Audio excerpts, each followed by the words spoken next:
ನಮಸ್ಕಾರ news 18 digital ಕಂಟೆಂಟ್ಗೆ ಸ್ವಾಗತ. ನಾನು ಗೀತಾ. ಸೋಷಿಯಲ್ ಮೀಡಿಯಾದಿಂದ ಎಷ್ಟು ಬೆನಿಫಿಟ್ಸ್ ಇದೆಯೋ ಅಷ್ಟೇ ಪ್ರಾಬ್ಲಮ್ ಕೂಡ ಇದೆ. ಯಾರಾದರೂ ಒಬ್ಬರು ಹೆಣ್ಮಗಳು ಸೋಷಿಯಲ್ ಮೀಡಿಯಾದಲ್ಲಿ ಒಂದು ಫೋಟೋವನ್ನು ಅಥವಾ ವಿಡಿಯೋವನ್ನು ಪೋಸ್ಟ್ ಮಾಡಿದ್ರೆ ಸಾಕು, ಆ ಪೋಸ್ಟ್ಗಳಿಗೆ ಪಾಸಿಟಿವ್ಗಿಂತ ತುಂಬಾನೇ ನೆಗೆಟಿವ್ ಕಮೆಂಟ್ಗಳು ಜೊತೆಗೆ ಕೆಟ್ಟ ಅಶ್ಲೀಲ ಸಂದೇಶಗಳು ಕೂಡ ಬರೋದೇನೋ ಕಡಿಮೆ ಆಗಿಲ್ಲ. ಆ್ಯಂಡ್ ಇದೀಗ ಸೋಷಿಯಲ್ ಮೀಡಿಯಾದಲ್ಲಿ ಸಿಕ್ಕಾಬಟ್ಟೆ ಚರ್ಚೆ ಆಗ್ತಿರುವಂತಹ ವಿಚಾರ ಕೂಡ ವಿಜಯಲಕ್ಷ್ಮಿ ಅವರನ್ನ ಟಾರ್ಗೆಟ್ ಮಾಡಿರುವಂತಹ ವಿಚಾರದ ಬಗ್ಗೆ. ಮೊಬೈಲ್ ಶೂರರು ಯಾಕೋ ಇನ್ನೂ ಕೂಡ ಬುದ್ಧಿ ಕಲಿತಿಲ್ಲ ಅನ್ಸುತ್ತೆ.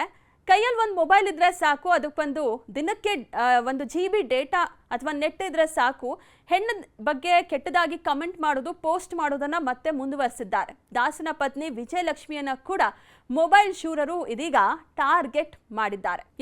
ರೀಸೆಂಟ್ ಆಗಿ ಸ್ಯಾಂಡಲ್ವುಡ್ ಕ್ವೀನ್ ರಮ್ಯಾ ಅವರು ತಮ್ಮ ವಿರುದ್ಧ ಅಶ್ಲೀಲ ಅಸಹ್ಯ ಪೋಸ್ಟ್ ಹಾಕಿದವರಿಗೆ ತಕ್ಕ ಪಾಠವನ್ನೇನೋ ಕಲಿಸಿದ್ರು.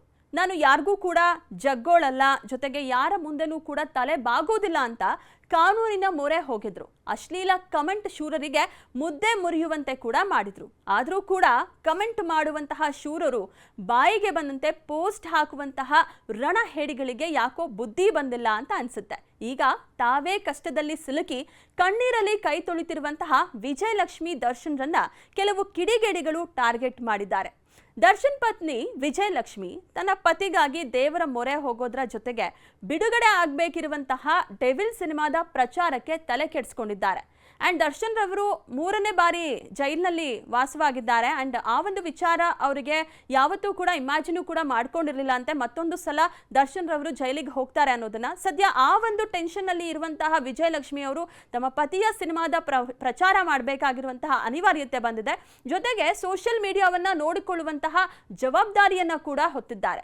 ಒಂದು ಹೆಣ್ಣು ಗಂಡನಿಗಾಗಿ ಎಂತಹ ತ್ಯಾಗಕ್ಕೂ ಕೂಡ ಸಿದ್ಧ, ಎಂತಹ ಸವಾಲನ್ನ ಕೂಡ ಫೇಸ್ ಮಾಡೋಕ್ಕೂ ಸಿದ್ಧ ಅನ್ನುವಂತೆ ಕೆಲಸ ಮಾಡ್ತಿರುವಾಗ ಅಂಥವ್ರ ಬಗ್ಗೆ ಅದು ಹೇಗೆ ಅಶ್ಲೀಲ ಜೊತೆಗೆ ಅಸಹ್ಯವಾದಂತಹ ಕಮೆಂಟ್ಗಳನ್ನ ಮಾಡೋ ಮೂಲಕ ಅಸಹ್ಯವಾಗಿ ಥಿಂಕ್ ಮಾಡ್ತಾರೋ ಕೆಲವೊಂದು ಕಿಡಿಗೇಡಿಗಳು ಗೊತ್ತಿಲ್ಲ. ಸೋಷಿಯಲ್ ಮೀಡಿಯಾದಲ್ಲಿ ನಡೆಯುವಂತಹ ಕೆಲವೊಂದು ಅವಾಂತರಗಳು ಯಾವಾಗ ಯಾರ ಮೇಲೆ ಯಾವ ರೀತಿ ಪ್ರಭಾವವನ್ನು ಬೀರುತ್ತೆ ಅನ್ನೋದನ್ನ ಕೂಡ ಹೇಳೋಕ್ಕಾಗಲ್ಲ. ಇನ್ಫ್ಯಾಕ್ಟ್ ಇವತ್ತು ದರ್ಶನ್ ರವರು ಜೈಲು ಸೇರಿದ್ದಾರೆ ಅಂದ್ರೆ ಅದಕ್ಕೆ ಕಾರಣ ಕೂಡ ಸೋಷಿಯಲ್ ಮೀಡಿಯಾ ಅಂದ್ರೆ ತಪ್ಪಾಗಲ್ಲ.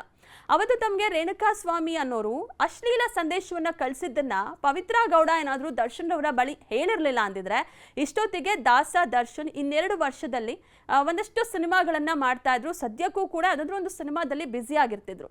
ಸಿನಿಮಾ ಹಾಗೆ ವೈಯಕ್ತಿಕ 2 ಜೀವನಗಳು ಕೂಡ ನೆಮ್ಮದಿಯಾಗಿರ್ತಿತ್ತು. ಆದರೆ ಅವತ್ತು ಪವಿತ್ರ ಗೌಡರ ವಿರುದ್ಧ ಬಂದಂತಹ ಸಂದೇಶಗಳ ವಿರುದ್ಧ ದಾಸ ತಿರುಗಿ ಬಿದ್ದಿದ್ರು. ಆದರೆ ಈಗ ವಿಪರ್ಯಾಸ ನೋಡಿ, ತಮ್ಮ ಪತ್ನಿ ವಿಜಯಲಕ್ಷ್ಮಿಗೆ ಆಗ್ತಿರುವಂತಹ ಅವಮಾನವನ್ನ ತಡೆಯೋದಕ್ಕೆ ಆಗದಿರುವಂತಹ ಸಂದಿಗ್ಧ ಪರಿಸ್ಥಿತಿಯಲ್ಲಿದ್ದಾರೆ ದರ್ಶನ್. ಇನ್ನು ದರ್ಶನ್ ಮಾತ್ರ ಅಲ್ಲ, ಅವರ ಪತ್ನಿ ವಿಜಯಲಕ್ಷ್ಮಿ ಅವರು ಕೂಡ ದರ್ಶನ್ ರವರು ಜೈಲಲ್ಲಿರುವಾಗ ತಾವೇನ್ ಮಾಡಬೇಕು ಅನ್ನೋದನ್ನ ಕೂಡ ಯೋಚನೆ ಮಾಡೋದಕ್ಕೆ ಆಗದಿರುವಂತಹ ಕೆಟ್ಟ ಪರಿಸ್ಥಿತಿಯಲ್ಲಿ ಇದ್ದಾರೆ ಅಂತ ಹೇಳಿದ್ರು ಕೂಡ ತಪ್ಪಲ್ಲ.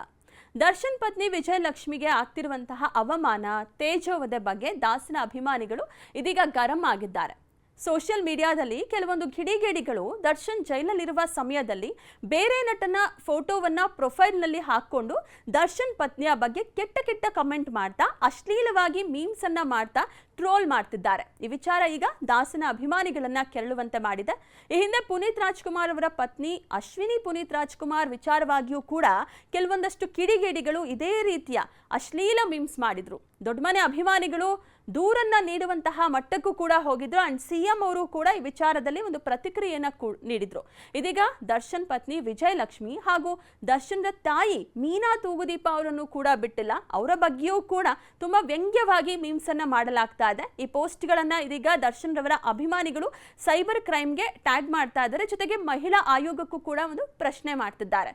ರಮ್ಯಾರವರು ಕೂಡ ಇದೇ ವಿಚಾರವಾಗಿ ದರ್ಶನ್ ಅಭಿಮಾನಿಗಳು ಅಂತ ಅನ್ನಿಸ್ಕೊಂಡವರು ತಮ್ಮ ಬಗೆಗೆ ಕಮೆಂಟ್ ಅನ್ನ ಮಾಡಿದ್ದಾರೆ, ಕೆಟ್ಟ ಮೆಸೇಜ್ ಅನ್ನ ಕಳಿಸಿದ್ದಾರೆ ಅಂತ ಒಂದಷ್ಟು ಫೋಟೋಸ್ಗಳನ್ನ ತೆಗೆದುಕೊಂಡು ಹೋಗಿ ಠಾಣೆ ಮೆಟ್ಟಿಲೇರಿದ್ರು. ಅದಕ್ಕೆ ಸಂಬಂಧಪಟ್ಟಂತೆ 3 ಜನರನ್ನ ಕೂಡ ವಶಕ್ಕೆ ತೆಗೆದುಕೊಳ್ಳಲಾಗಿತ್ತು. ಆದರೆ ಅವರುಗಳ ಸಮರ್ಥನೆ ಏನಂತ ಹೇಳಿದ್ರೆ ದರ್ಶನ್ ಅಭಿಮಾನಿಗಳು ಯಾರೂ ಕೂಡ ಈ ರೀತಿ ಮಾಡಲ್ಲ ಅಂತ ಅನ್ನೋದಾಗಿತ್ತು. ಎಲ್ಲೋ ಒಂದು ರೀತಿ ಈಗ ಮತ್ತೊಬ್ಬ ಮಹಿಳೆಗೆ ಇದೇ ರೀತಿಯ ಒಂದು ಕೆಲಸ ಆಗ್ತಾ ಇದೆ. ಅಂದರೆ ಅವರ ಒಂದು ವಿಚಾರವನ್ನು ಟಾರ್ಗೆಟ್ ಮಾಡ್ತಾ ಇರುವಂಥದ್ದು, ಅವರಿಗೆ ಒಂದು ಸೋಷಿಯಲ್ ಮೀಡಿಯಾದಲ್ಲಿ ಅವಮಾನ ಮಾಡ್ತಿರುವಂತಹ ವಿಚಾರ ಈಗ ನಡೀತಾ ಇದೆ. ಆ್ಯಂಡ್ ಇದಕ್ಕೆಲ್ಲ ಯಾವಾಗ ಲಗಾಮ ಹಾಕ್ತಾರೆ, ಯಾರು ಈ ವಿಚಾರವಾಗಿ ಕ್ರಮವನ್ನು ತೆಗೆದುಕೊಳ್ತಾರೆ ಅನ್ನುವಂಥದ್ದನ್ನು ಕಾದು ನೋಡಬೇಕಾಗಿದೆ. ಇದಾಗಿತ್ತು ಈ ಹೊತ್ತಿನ ವಿಶೇಷ. ನೋಡ್ತಾ ಇರಿ ನ್ಯೂಸ್ 18 ಕನ್ನಡ, ಜಾಲ ನಮ್ಮದು, ಬಲ ನಿಮ್ಮದು. ನಿರ್ಭೀತ, ನಿಷ್ಪಕ್ಷಪಾತ, ವಿಶ್ವಾಸಾರ್ಹ ಸುದ್ದಿಗಳಿಗೆ ಹೆಸರಾಗಿರುವ ನ್ಯೂಸ್ 18 ಕನ್ನಡ ಈಗ ಆಪ್ನಲ್ಲೂ ಲಭ್ಯವಿದೆ. ದಯವಿಟ್ಟು ಇಲ್ಲಿರುವ QR ಕೋಡ್ನ ಸ್ಕ್ಯಾನ್ ಮಾಡಿಕೊಂಡು ಆಪ್ ಡೌನ್ಲೋಡ್ ಮಾಡೋದಕ್ಕೆ ಮರಿಬೇಡಿ. ನಿಮ್ಮ ಬೆಂಬಲ ಹೀಗೆ ಸದಾ ನಮ್ಮೊಂದಿಗಿರಲಿ. ಧನ್ಯವಾದ.